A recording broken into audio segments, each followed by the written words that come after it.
Beneficent and most merciful. अस्सलाम वालेकुम। I am doctor Umara और आज हम आपके साथ डिस्कस करूँगी कि थ्योरेटिकल लिटरेचर रिव्यू क्या है।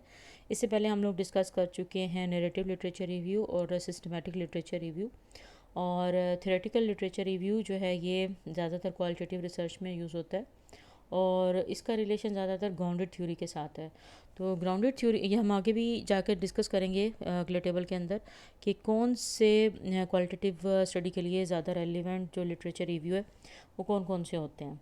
ठीक है, तो जो थ्योरेटिकल लिटरेचर रिव्यू भी है ये भी ग्राउंडेड थ्योरी के लिए यूज़ होता है और इसको हम लोग पब्लिश करवा भी सकते हैं अगर हम लोग इसकी मेथडोलॉजी को प्रॉपर तरीके से, जैसे हमने SLR की मेथडोलॉजी के बारे में पढ़ा था, उसके थ्रू हम लोग एक थ्योरेटिकल लिटरेचर रिव्यू करें तो हम लोग इसको भी पब्लिश करवा सकते हैं। इसी तरह से जो फिनोमेना है, जो भी फिनोमेना, जैसे मैं कोई सा भी एक जो लिया कोई भी फिनोमेना होता है और उससे रेलिवेंट कितनी थ्योरीज़ हैं जो उसको सपोर्ट करती हैं और वो कौन कौन से ओवरऑल जो हैं एस्पेक्ट जो ऑलरेडी इस्टेब्लिश थ्योरीज़ हैं उसमें कहाँ कहाँ पर इस किस्म के फिनोमेना से रिलेटेड बात हुई हुई है। तो इसके रिलेटेड जो बात है वो हम लोग थ्योरेटिकल रिव्यू कहते हैं उसको। तो अब हम स्टेप बाय स्टेप प्रोसेस के साथ डिस्कस करेंगे कि what is the theoretical literature review. Theoretical review किस तरह से किया जाता है।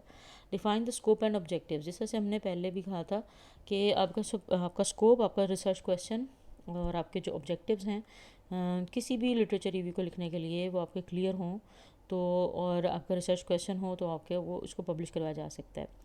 तो यहाँ पर भी हम लोग इसी तरह से स्टार्ट करेंगे कि define the scope and objectives. Clearly define the scope and objectives of the theoretical literature review. इसके बाद स्पेसिफाई द रिसर्च क्वेश्चन और objectives that guide the review. ठीक है, ऑब्जेक्टिव्स हमारे 2 से 3 हो सकते हैं, ज़्यादा नहीं करने, क्योंकि फिर वो से आपकी जो लेंथ है पेपर की वो बहुत इंक्रीज़ हो सकती है। तो हमने पहले से ही अपने ऑब्जेक्टिव्स को डिफ़ाइन कर लेना है, अपने रिसर्च क्वेश्चन को डिफ़ाइन कर लेना है कि हमारा जो रिसर्च क्वेश्चन है सपोज़ एक कंसेप्ट से रिलेटेड है या किसी फिनोमेना से रिलेटेड है जो कि जिसका नाम नहीं है इतना ज़्यादा, लेकिन वो एक ख़ास तरह के लेंस से देखा जा रहा है। सपोज़ एक ह्यूमन बॉडी है, ह्यूमन बॉडी के एक फ़िज़िकल एस्पेक्ट्स हैं जिसको हम मेडिकल की नज़र से देखते हैं। इसी तरह से उसके साइकोलॉजिकल एस्पेक्ट्स हैं जिसको हम लोग साइकोलॉजी के थ्रू देखते हैं। इसी तरह से एक इंडिविजुअल जो है वो जब किसी जगह पर काम करता है, इंडस्ट्री के अंदर काम करता है, तो उसको हम इंडस्ट्रियल पॉइंट ऑफ व्यू से या ऑर्गेनाइजेशनल पॉइंट ऑफ व्यू से देखते हैं। तो ये थ्योरेटिकल पर्सपेक्टिव्स होते हैं कि हम लोग एक ह्यूमन को किस तरह से देख रहे हैं। ठीक है, तो ये जो थ्योरेटिकल पर्सपेक्टिव है उसके अंदर हम लोग अपना रिसर्च क्वेश्चन पहले से डिफाइन कर लेंगे कि जो हमारे स्टडी का मोटिव है, जो ऑब्जेक्टिव है, वो साइकोलॉजिकल एस्पेक्ट्स को उन एम्प्लॉयज़ के लिए काम करने जो एक ऑर्गेनाइजेशन में काम करते हैं उनको देखना है। ठीक है, तो थ्योरेटिकल पर्सपेक्टिव हमारा पहले से ही, जो कि हमारी मेन थ्योरी से आ रहा है कि ह्यूमन बिहेवियर की थ्योरी है या ह्यूमन मेडिकल फील्ड से रिलेटेड थ्योरी है या कोई सी थ्योरी है, कौन सी थ्योरी है। तो थ्योरेटिकल एस्पेक्ट कौन से हैं जिसके बारे में हम लोगों ने एक स्टडी को पढ़ना है या एक कॉन्सेप्ट को या एक फिनोमेना को स्टडी करना है। तो स्पेसिफाई द रिसर्च क्वेश्चन और objective that guide the review. उसके बाद identify the key concepts, theories और मॉडल्स टू बी एक्सप्लोर्ड। हम कौन कौन से की कॉन्सेप्ट्स हैं जिनके बारे में, थ्योरीज़ कौन सी हैं, जैसे अगर हम लोग एम्प्लॉयज़ के बारे में बात करेंगे तो ह्यूमन ऑर्गेनाइजेशनल बिहेवियर भी थ्योरी है, फिर हमारी ह्यूमन रिसोर्स मैनेजमेंट की थ्योरी है। इसी तरह से बहुत सारे मुख्तलिफ़ तरह के मॉडल्स जो कि ह्यूमन रिसोर्स मैनेजमेंट के किसी एक हम लोग एस्पेक्ट को डिस्कस करने लगे हैं जो कि एम्प्लॉयज़ उसके अंदर काम करते हैं, तो उससे रेलिवेंट कि एक ऑर्गेनाइजेशन के अंदर हो रहा है फिनोमेना, तो उसके और उससे रेलिवेंट जो जो मॉडल्स हैं उसमें उसके क्या आउटकम्स हो सकते हैं, या ओवरऑल हम एक स्टडी को डिफ़ाइन कर देते हैं कि हमारे ऑब्जेक्टिव्स क्या हैं एक स्टडी को करने के लिए। फिर कंडक्ट प्रीलिमिनरी रिसर्च, उसमें conduct preliminary research to identify relevant theoretical literature. अब उसके अंदर कौन कौन सी थ्योरीज़ उसको सपोर्ट करती हैं, सबसे पहले हम वो करते हैं। Use academic databases, library catalogue, reference list of की आर्टिकल्स एंड बुक्स। उसके बाद refine search terms and strategies based on initial findings.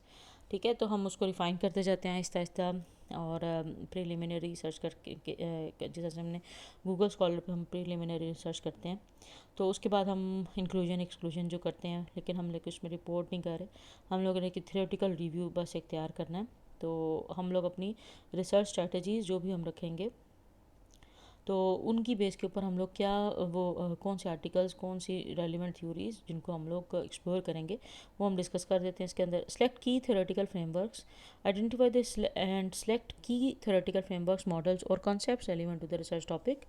अब रिसर्च टॉपिक हमारे सामने होगा और उसके अंदर से हम लोग तो उनके मॉडल्स, जैसे हम कोई भी कंस्ट्रक्ट या उससे रेलिवेंट कोई ना कोई उसकी सिस्टर टर्म, कोई उसके रिलेशनशिप्स वाला, और सारा अपने कॉपी के ऊपर नोट करते जाएंगे कि इसका कनेक्शन इसके साथ है, ये हो तो ये होता है, ये वाला ये काम हो तो इस तरह से इसको इम्प्रूव किया जा सकता है, या ऑर्गेनाइजेशनल परफॉर्मेंस इम्प्रूव होती है या क्या इम्प्रूव नहीं होती है, जॉब सेटिस्फेक्शन इम्प्रूव होती है या नहीं होती, तो एम्प्लॉज़ से रेलिवेंट है, तो एम्प्लॉज़ का जो ताल्लुक है वो एम्प्लॉज़ की सेटिस्फेक्शन के साथ है। तो हम इस तरह की चीज़ें जितनी भी है वो हम थ्योरेटिकल फ्रेमवर्क के अंदर डिस्कस करते हैं। इसी तरह से consider the foundational theories in the field, seminal work and recent developments. उसमें लेटेस्ट आर्टिकल्स में हम लोग रीसेंट डेवलपमेंट्स में देख लेंगे, अच्छे जर्नल के आर्टिकल्स में से हमें रीसेंट डेवलपमेंट्स मिल जाती हैं उसी से रिलेटेड। और सेमिनल वर्क होता है जो बड़ा अच्छा, जिसको ज़्यादा साइट किया गया है, साइटेशंस आपको साइट पर नज़र आ रही हूँ तो वहाँ पर हम के ये बड़ा इंपॉर्टेंट वर्क है। और फिर foundational theories in the field, उसकी जो बेसिक थ्योरीज़ हैं उस फील्ड के अंदर, तो वो कौन कौन सी हैं। इसके बाद जैसे अगर सोशियोलॉजी से रिलेटेड कोई टॉपिक है तो सोशियोलॉजी की थ्योरी वो बड़ी प्रोमिनेंट होगी उसके लिए और वो उसको लीड देगी कि हम एक सोशल पर्सपेक्टिव को देखने लगे हैं, सोशल बिहेवियर्स को देखने लगे हैं। तो अब जब एम्प्लॉज़ जो हैं या सोशलाइज करते हैं, इसी तरह से evaluate the applicability and relevance of the ई theoretical framework to the research question. अब यहाँ पर रिसर्च क्वेश्चन हमारा मेन होता है, उसी के अकॉर्डिंग ही अपना थ्योरेटिकल फ्रेमवर्क हम लोग ड्रॉ करेंगे कि हमारी रिसर्च क्वेश्चन या रिसर्च प्रॉब्लम जो भी है उसको किस तरह से ये कौन कौन से टॉपिक या कौन कौन सी थ्योरीज उसको सपोर्ट कर रही हैं। Organise and summarise the literature, इसमें organise and select literature into thematic categories और कॉन्सेप्ट्स। उसके बाद summarise each theoretical framework including its key concepts, assumptions and propositions. और उसके बाद compare and contrast different theoretical perspective, हम लोग इसका एनालिसिस करते जाएंगे। जब हम सारा रिपोर्ट करेंगे, पढ़ेंगे, तो हम लोग उसके बाद एक क्रिटिकल रिव्यू तैयार करने के काबिल हो जाते हैं। जब हम सारे पर्सपेक्टिव्स को सामने रखते हैं, फिर हम लोग उसका जब पढ़ते हैं और एनालिसिस करते हैं, हमें उसमें से कुछ कॉमन पैटर्न्स नज़र आते हैं, कुछ अनकॉमन पैटर्न्स नज़र आते हैं, हम उनका सारा एनालिसिस कर लेते हैं। उसके बाद फिर हम एक डाटाबेस बना लेते हैं और common themes, debates and gaps in the literature, उसके थ्रू ही हमें पता चलते हैं जो भी गैप है लिटरेचर के अंदर। फिर analyse and synthesise findings, analyse the selected literature to identify pattern, trends and relationship between theoretical frameworks, and synthesize findings to develop a coherent narrative and explain the evolution and current state of theoretical knowledge in the field. इसके बाद consider the strengths and limitations of each theoretical framework और and their implications for future research. ठीक है, तो जितने भी हम सामने रख लेंगे उसके अकॉर्डिंग हम लोग उसको जजमेंट्स तैयार कर सकते हैं, एनालाइज कर सकते हैं कि ये थ्योरेटिकल फ्रेमवर्क जो है वो फ्यूचर डायरेक्शन हमें दे रहा है या इसके थ्रू हम लोग इस चीज़ को एक्सप्लोर कर सकते हैं। फिर क्रिटिकली इवैल्यूएट करना है आपने, critically evaluate the quality and rigour of the selected literature और assess the theoretical soundness, empirical support and generalisability of each theoretical framework, identify key gaps, inconsistencies और unresolved issues in the literature. तो इसके बाद interpret and discuss the implications, हमारे जो भी हमें मिलेंगी हम उससे रेलिवेंट जो है उसको रिपोर्ट करेंगे और इसकी इम्प्लीकेशंस क्या हैं, research question, context of the research question and objectives, discuss the implications of reviewed theoretical framework for theory development, research practices and practical applications, and consider how the insight gained from the review can inform future research directions and theoretical advancements. अब यहाँ पर इसकी implications क्या हैं, जो भी हमने research किया, हमने एक थ्योरेटिकल रिव्यू किया है, तो अब राइट एंड प्रेजेंट हम रिव्यू करेंगे। इसमें write the theoretical literature review using a clear and organise structure. उसके बाद include an introduction, literature synthesis, critical evaluation, discussion of the implications and conclusion. ठीक है, इस वे से हम लोग अपने थ्योरेटिकल लिटरेचर रिव्यू को लिखेंगे कि सबसे पहले इंट्रोडक्शन, लिटरेचर सिंथेसिस, फिर critical evaluation and discussion of the implication and conclusion.